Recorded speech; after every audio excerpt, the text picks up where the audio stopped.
ஃபேஸில் வந்து நிறைய பிம்பிள்ஸ் வருது, என்னால் கண்ட்ரோல் பண்ண முடியல. இதுக்காக நான் ஃபேஸ் பேக் யூஸ் பண்ணுறேன். அரிசி மாவு போடுறேன், உளுந்து மாவு போடுறேன், பாசிப்பயிர் மாவு, கடலை மாவு, வீட்டில் என்னெல்லாம் இருக்கோ டொமேட்டோ, லெமன் எக்ஸட்ரா எக்ஸட்ரா எல்லாத்தையுமே நான் போடுறேன். ஆனாலும் எனக்கு பிம்பிள்ஸ் குறையவே மாட்டேன்னு நினைக்கிறீங்களா? இந்த வீடியோ உங்களுக்கு தான். ஹலோ எவ்ரிவன், நான் டாக்டர் ஏஞ்சல் பர்சி. பிம்பிள்ஸ் எதனால் வருது அண்ட் இந்த மாதிரியான ஃபேஸ் பேக்ஸ்லாம் யூஸ் பண்ணலாமா வேணாமான்னு இந்த வீடியோவில் பார்க்கலாம். இந்த மாதிரியான யூஸ்ஃபுல் இன்ஃபர்மேஷனுக்கு நம்மளோட பேஜை ஃபாலோ பண்ணுங்கள்.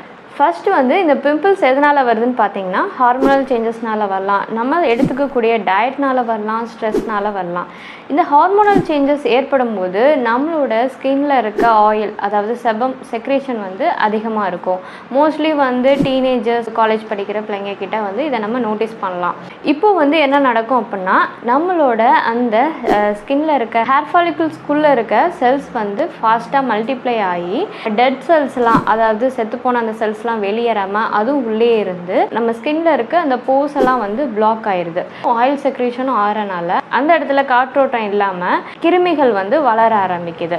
ஸோ இந்த கிருமிகள் வளரும் போது நம்மளோட எதிர்ப்பு சக்தியான இந்த வெள்ளை அணுக்கள்லாம் வந்து சண்டை போடுறதுக்கு வரும்போது என்ன நடக்குதுன்னா அந்த இடத்துல வந்து வீங்கிறதோ இல்லை சலம் வைக்கிறது, இல்லை அதுலேருந்து ரத்தம் வர்றது, இல்லை தண்ணி வடிகிறது, இந்த மாதிரியான சிம்டம்ஸ் வந்து நம்மளுக்கு ஃபேஸ் பண்ணுறோம்.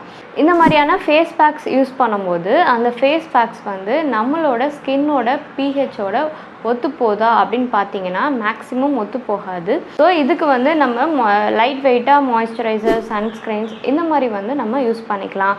அண்டு நம்மளோட டயட்டில் வந்து நிறைய ஹெல்த்தியான வெஜிடபிள்ஸ் அண்ட் ஃப்ரூட்ஸ் வந்து ஆட் பண்ணிக்கலாம். ஃபேஸை வந்து நல்லா வாஷ் பண்ணி க்ளீனாக வச்சுக்கிறது நல்லது. Stay healthy. தேங்க்யூ.